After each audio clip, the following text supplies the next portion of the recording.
Hello, कैसे हैं बच्चे आप सभी। जय हिंद सभी को। उम्मीद करते हैं बहुत अच्छे होंगे और बिहार एसएससी इंटर लेवल परीक्षा की तैयारी कर रहे होंगे। जैसा कि आप सभी जान रहे हैं कि 2018 बिहार एसएससी इंटर लेवल में 5 शिफ्ट में पेपर हुआ था और 3 दिन लगे थे उसको कराने में, जिसमें 2018 में 8 दिसंबर को जो पेपर हुए थे उनके सारे क्वेश्चंस कर लिए हैं। कुल 10 क्वेश्चंस और बचे हुए हैं जो आज की क्लास में हम करेंगे। नमस्कार, मैं अमित आप सभी लोगों का स्वागत करता हूं हमारे चैनल सक्सेस माइंड्स में। आज हम 2018 के जितने भी शिफ्ट में पेपर हुए थे वो सारे के सारे आज हम लोग कर लेंगे और आज इसको हम लोग समापन भी कर देंगे। चलिए, उम्मीद करते हैं कि आप बहुत अच्छे से पढ़ रहे होंगे, नए नए अप्रोच सीख रहे होंगे और मजे कर रहे होंगे। जी हाँ, बिल्कुल। प्रैक्टिस सेट 22 के नाम से ये वीडियो होगी दोस्त, और बिहार एसएससी पीवाईक्यू परीक्षा में पूछे गए असली प्रश्न जो एक्सपेक्टेड हैं, जो अनुमानित हैं, जो जहां से मिल पाया है उस पे बेस्ड जो भी जो चीजें अरेंज हो पाई हैं उस पे बेस्ड ये सारे सवाल होंगे। बिहार एसएससी 2018 में पीवाईक्यूज हुए थे और ये रहा बिहार सीपीटी 8 दिसंबर 2018 को जो पेपर हुआ था उसके सवाल है। चलिए दोस्त, शुरू करते हैं आज की क्लास बिना समय गंवाए। क्या है, यदि 10 बढ़ई मिलकर 4 घंटे प्रतिदिन काम करते हुए 30 दिनों में 240 कुर्सियां बनाते हैं तो 18 बढ़ई प्रतिदिन 10 घंटे काम करते हुए 36 दिनों में कितनी कुर्सियां बनाएंगी। क्या ये सवाल वही नहीं है जो आपको सिखाए थे? क्या था sir? Sir M1 D1 T1 E1, पता नहीं कितनी बार सवाल आ चुका है अपन W1। बस आपको वर्ग को पकड़कर नीचे रखना था, बाकी सबको as it is M2 D2 T2 E2 upon क्या मेरे प्यारे बच्चे W2। समझ गए दोस्त? इस कंसेप्ट पे ये सवाल होंगे, इस कंसेप्ट पे ये सवाल होंगे, है ना? इस कंसेप्ट पे ये सवाल होंगे। ये कंसेप्ट हमने आपको बहुत पहले भी बता दिया है। चलिए, आज इस कंसेप्ट पे सवाल कैसे करेंगे। 10 कारपेंटर आदमी होता है इसलिए ऊपर होगा बेटा। वर्किंग 4 आवर्स, 4 घंटे प्रतिदिन, 4 घंटे प्रतिदिन भी ऊपर होगा। काम करते हुए 30 दिनों में, दिन है डेज है तो भी ऊपर होगा। 240 कुर्सियां बनाते हैं। हमारा काम 10 बढ़ई का काम 4 घंटे प्रतिदिन वो काम करके 30 दिन लेता है। क्या करने के लिए? कुर्सियां बनाने के लिए। 240 क्या है? कुर्सी बनाने का काम है। कुर्सी यानी बनाना मेरा काम है और काम कहाँ होगा? नीचे।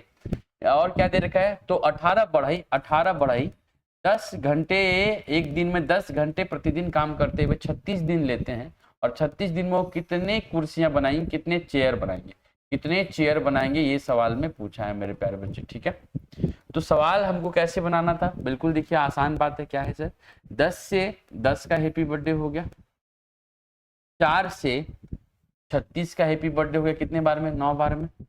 सर 10 कैंसिल हो गया, 3 से कितने बार में सर? 3 8 24। तो चेयर की वैल्यू अगर हम क्रॉस मल्टीप्लाई कर दें तो चेयर की वैल्यू कितनी हो जाएगी? आप कहेंगे सर 18 8 144, 18 8 144 और गुना 9, 18 8 144 और गुना 9। यूनिट डिजिट चेक करते हैं प्यारे बच्चे। 9 चक 36, 36 यानी 6 आएगा। किस ऑप्शन के यूनिट डिजिट में 6 है? ऐसे 2 ऑप्शन है तो 2 ऑप्शन कट होगा। ठीक है मेरे प्यारे बच्चे, अब आप फिर से पढ़ेंगे। 9 चौका 36 के 6 बचा 3, 9 चौका 36, 36 और 3 39 के 9 बच गया 3, 9 एकम 9 और 3 12, 1296 क्वेश्चन का आंसर होगा जो कि ऑप्शन नंबर सी करेक्ट होगा। समझ गए दोस्त? क्लियर है? चलिए आगे बढ़ते हैं। क्वेश्चन नंबर 17 के बाद क्वेश्चन नंबर 18। इससे पहले हम लोगों ने 16 क्वेश्चन कर लिए थे। देखिएगा प्यारे बच्चे, क्या है सवाल? सवाल ये है कि 3 संख्याओं के वर्गों का योगफल 450 है। 3 संख्याओं के वर्ग, संख्या को हम ए बी सी मान लेते हैं, इनका वर्ग कर देंगे तो A square plus B square plus C square. 3 संख्या ए बी सी है, उनका वर्ग करके जोड़ देंगे तो A square plus B square plus C square, और वो कितने के बराबर है? 450 के बराबर है। ऐसा क्वेश्चन में लिखा है। जबकि एक बार 2 संख्याओं को लेकर प्राप्त गुणनफलों का योग फल 225 है। यानी एक साथ 2 संख्या लेंगे गुणनफल, और फिर 2 संख्या लेंगे यानी BC, और फिर 2 संख्या लेंगे यानी CA, और सबको जोड़ देते हैं अगर तो उसका, उनको जोड़ने पर कितना आ जाएगा? 225। ऐसा क्वेश्चन में कह रहे हैं। उन संख्याओं का योगफल ज्ञात करें। उन संख्या मतलब ABC को जोड़कर पूछ रहा है कि बताइए कितना आंसर आना चाहिए। यही तो सवाल था दोस्तों, यही तो सवाल है। तो आपको पता है a प्लस बी प्लस सी का होल स्क्वायर का फॉर्मूला आपको पता होना चाहिए। वो क्या होता है, A square plus B square plus C square plus 2 common ले लेंगे तो A B plus B C और प्लस सी ए। ठीक है प्यारे बच्चे, ये क्या आपको ये नहीं पता है कि इन सब की वैल्यू ऑलरेडी क्वेश्चन में गिवन है। A square plus B square plus C square की वैल्यू कितनी है, 450। बहुत अच्छा सर, 450 प्लस 2 गुना A B plus B C plus C A की वैल्यू भी 225 दे रखी है। 225 को अगर हम 2 से गुना करेंगे तो 450 और 450 को 450 में जोड़ देंगे तो 900 आ जाएगा प्यारे बच्चे। ये किसकी वैल्यू है, ए प्लस बी प्लस सी का होल स्क्वायर की वैल्यू है ना। अगर हम इस स्क्वायर को यहाँ से हटा दें तो यहाँ रूट लग जाना है दोस्त, और 900 का कितना रूट आएगा वैल्यू, आप कहेंगे सर 30, जो कि ऑप्शन नंबर ए करेक्ट होगा। समझ गए प्यारे बच्चे। तो इस तरीके से सवालों को सॉल्व करना है। अब ये फर्जी बात है, ये सारी बातें जो लिखी गई हैं इनका कोई इस्तेमाल नहीं है, इनका कोई रोल नहीं है। ये वाली बात और ये वाली बात ये सब आपके दिमाग के अंदर होनी थी। सवाल में सिर्फ इतना करना था दोस्त, है ना। लेकिन चूंकि आपको समझ में आए बातें, इसलिए हमने आपको पूरी कहानी बता दी है। क्वेश्चन नंबर 19 क्या है देखिएगा। क्वेश्चन नंबर 19 क्या है आप देखिएगा। सवाल कहता है किसी वस्तु का विक्रय मूल्य उसके क्रय मूल्य का 60% है। किसी वस्तु का विक्रय मूल्य यानी सेलिंग प्राइस उसके क्रय मूल्य का यानी सीपी का क्रय मूल्य का 60%। सीपी हमेशा और हमेशा क्या होगा, 100%। दुनिया का हर चीज या तो 100% है या 1 है।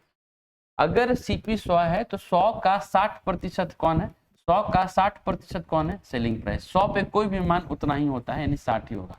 100 का 60% 60 ही होगा। 100 का 60% प्रतिशत के लिए नीचे 100 आएगा प्यारे बच्चे।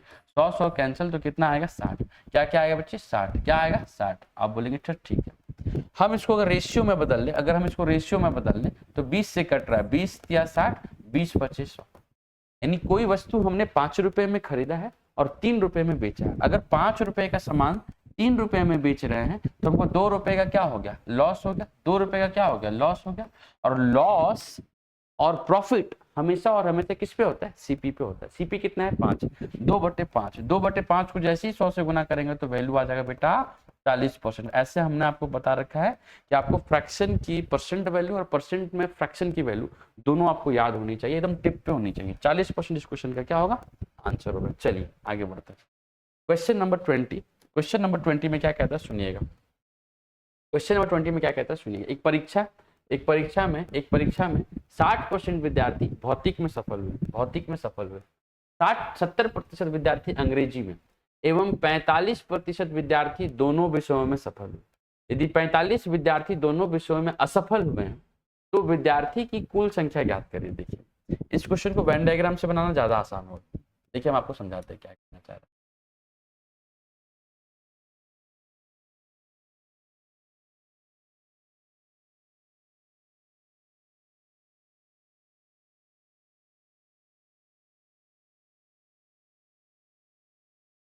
देखिएगा दोस्त, सवाल में क्या लिखा है, सवाल में ये लिखा है कि मान लीजिए कि ये वाला जो सर्कल हमने ग्रीन सर्कल जो हमने बनाया है वो ग्रीन सर्कल किसके लिए है, 60% विद्यार्थी भौतिकी में सफल हुए, फिजिक्स के लिए।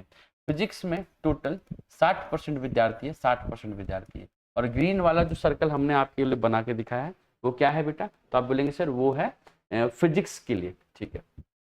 70% विद्यार्थी अंग्रेजी में, यानी जो रेड वाला सर्कल है वो अंग्रेजी के लिए है, इंग्लिश के लिए है। और इंग्लिश में कुल मिलाकर के 70% विद्यार्थी ऐसे हैं जो अंग्रेजी में सफल हुए। 45% ऐसी वैल्यू है, 45% ऐसी वैल्यू है जो दोनों विषयों में सफल हुए हैं। यानी 45% विद्यार्थी ऐसे हैं, 45% विद्यार्थी ऐसे हैं जो फिजिक्स में भी पास हुए हैं और जो अंग्रेजी में भी पास हुए। अच्छा एक बात बताइए, टोटल विद्यार्थी कितने थे फिजिक्स में, आप बोलेंगे सर 60%। 60% में से 45% विद्यार्थी ऐसे हैं जो फिजिक्स में तो पास हैं ही हैं, इंग्लिश में भी पास हुए हैं, अंग्रेजी में भी पास हुए हैं। इसका मतलब 15% विद्यार्थी ऐसे होंगे जो सिर्फ फिजिक्स में पास होंगे। अरे टोटल फिजिक्स में पास होने वाले विद्यार्थी कितने हैं, 60% में से 45% विद्यार्थी ऐसे हैं जो फिजिक्स में तो पास हुए ही हैं, इंग्लिश में भी पास हुए हैं। यानी 60 में से 45% विद्यार्थी अंग्रेजी में भी पास हुए हैं, तो ऐसे विद्यार्थी 15% रहे होंगे जो सिर्फ और सिर्फ फिजिक्स में पास हुए हैं। Very good. इंग्लिश में टोटल विद्यार्थी संख्या कितनी है? आप कहेंगे सर 70%। 70% में से ऐसे विद्यार्थी 45% हैं जो इंग्लिश में तो पास हुए हैं और फिजिक्स में भी पास हुए हैं। यानी 70 में से 45% विद्यार्थी फिजिक्स और इंग्लिश दोनों में पास हुए हैं। यानी 25% विद्यार्थी ऐसे बचे हैं प्यारे बच्चे जो सिर्फ और सिर्फ इंग्लिश में पास हुए हैं। ठीक है दोस्त, अगर हम इस बात को देखें तो क्या आप समझ पाएंगे, क्या समझ पाएंगे कि सर जो पास होने वाले विद्यार्थी हैं वो कितने हैं? आप कहेंगे सर 15% प्लस 45% और प्लस कितने सर 25%, प्लस कितने सर 25%। यानी आप कह रहे हैं सर 45 और 15 60 और 25 85%। 85% विद्यार्थी क्या हुए हैं दोस्त? पास हुए हैं। टोटल विद्यार्थी कितने रहे होंगे किसी भी स्कूल के अंदर? तो आप बोलेंगे सर 100%। 100% में से 85% विद्यार्थी अगर पास हुए हैं, इसका मतलब है कि 15% विद्यार्थी फेल हुए। 15% विद्यार्थी फेल हुए। 15% विद्यार्थी की वैल्यू क्वेश्चन में कितना दे रखी है? 45। क्या दे रखी है? 45। ठीक है सर, यानी 15% को 45 बना गया है, कितना से गुना किया होगा? 3 से गुना किया। किसी स्कूल में कितने परसेंट विद्यार्थी हो सकते हैं सर? 100%। 100%। तो आपसे पूछ रहा है, क्या पूछ रहा है कि विद्यार्थियों की कुल संख्या कितनी है? विद्यार्थियों की कुल संख्या 100% होगी। अगर 15% में 3 का गुना हुआ है तो 100% में 3 का गुना करते ही कितना बन जाएगा सर? 300। यानी 100% की वैल्यू 300 होगी, जो कि ऑप्शन नंबर सी करेक्ट होगा। समझ गए प्यारे बच्चे? तो जब कभी भी ऐसे सवाल आपको मिलेंगे तो आप वेन डायग्राम से सॉल्व कर लो। और भी तरीके हैं लेकिन आसान तरीका यही है। ठीक है सर, क्वेश्चन नंबर 21 नंबर सवाल में क्या कहता है, सुनिएगा ध्यान से। सवाल कहता है कि पेट्रोल के मूल्य में 20% की वृद्धि हो गई। ठीक है, यानी पहले अगर कोई चीज 100 रुपए की थी, अब उसका दाम 20% बढ़ गया।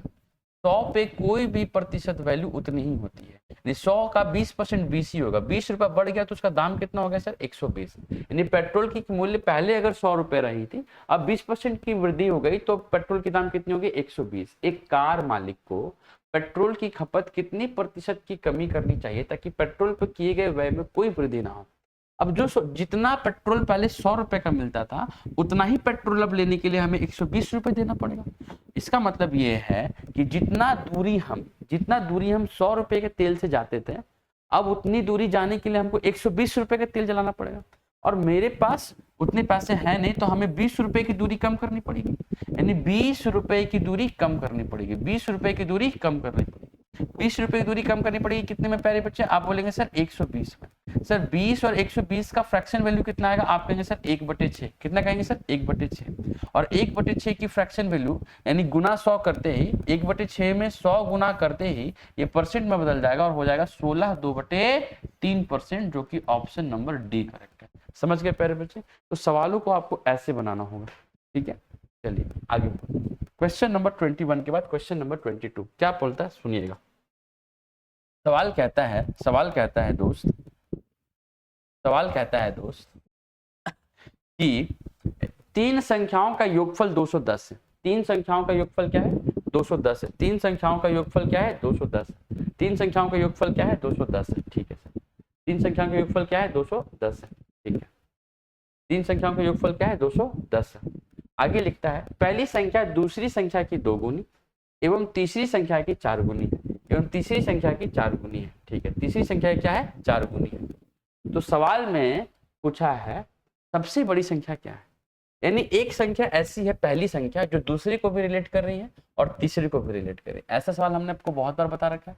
यानी पहली संख्या को बीच में रखिए, दूसरी संख्या को इस साइड रखिए और तीसरी संख्या को इस साइड रखिए। ठीक है सर, यानी पहली संख्या दोनों को रिलेट कर रहा है तो पहली संख्या को दोनों के बीच में रखेंगे। ठीक है, पहली संख्या दूसरी संख्या की 2 गुनी है।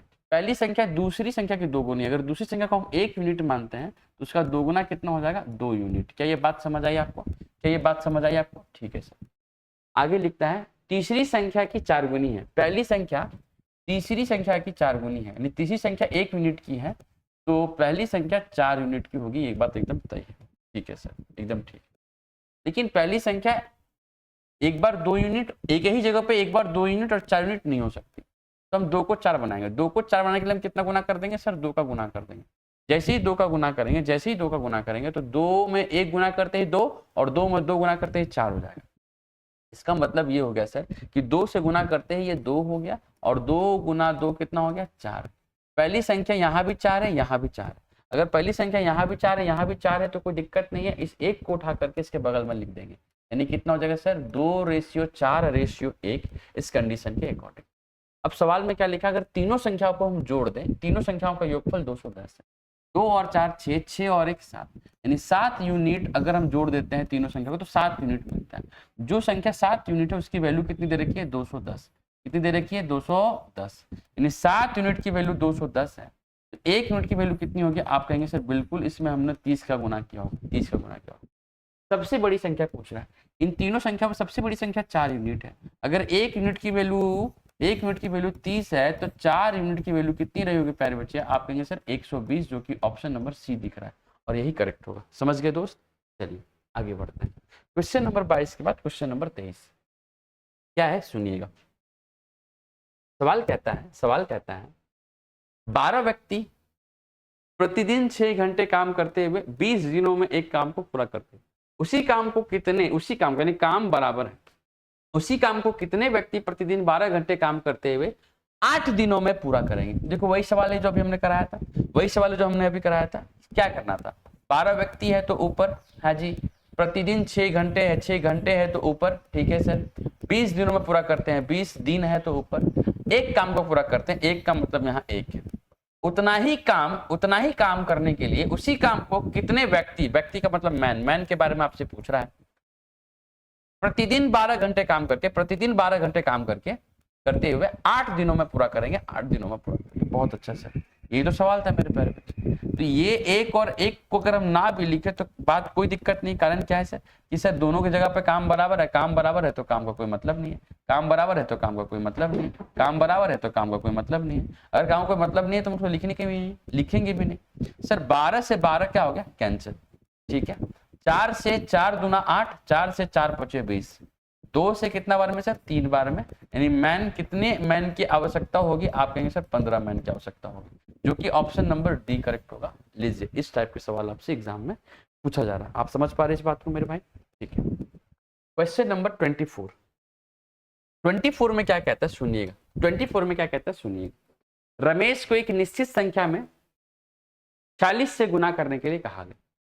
यदि उसने उस संख्या में 64 से गुना किया एवं पाया कि गुणनफल शुद्ध गुणनफल से 2520 अधिक है, वह संख्या क्या है जिसमें गुणन किया गया।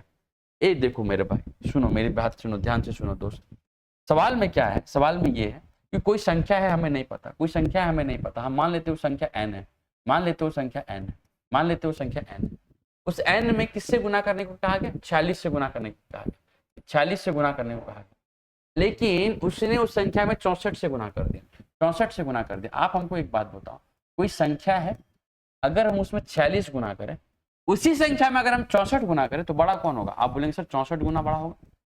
64 में से 46 को अगर हम माइनस कर देते हैं, 64 में से 46 n को, 64 n में से 40 n को माइनस करते हैं तो वैल्यू कितना है 2520। ऐसा हम नहीं कह रहे, ऐसा सवाल में कहा कि पाया गया कि गुणनफल शुद्ध गुणनफल मतलब 40 n से ज्यादा आया, अधिक आया। कितना अधिक आया? 2520। कभी भी अधिक और कम का जिक्र हो किसी क्वेश्चन में तो हमेशा वो डिफरेंस से होता है, किससे होता है? डिफरेंसेस होता है। चलिए सर आगे सॉल्व करो।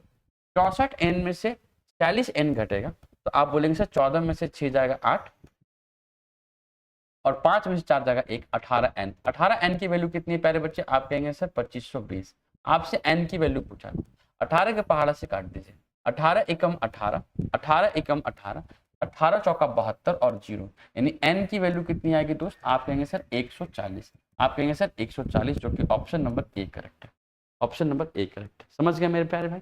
चलिए आगे बढ़ते हैं दोस्त। आगे क्या है दोस्त देखिएगा, क्वेश्चन नंबर 25। कितना लूल सवाल है, देखिए क्या औकात है सवाल की। 1/0.05 अगर हम इस पॉइंट को यहाँ से हटा दें, तो पॉइंट के लिए एक तो पहले से मौजूद है, 2 डिजिट के लिए 2 0 आएगा। इसका मतलब ये 100/5 नहीं हो गया, 100/5 हो गया, 100/5 का मतलब 20 होगा, जो कि ऑप्शन नंबर क्या है? A correct. बताइए, ऐसे सवाल एग्जाम में पूछ रहा है ना।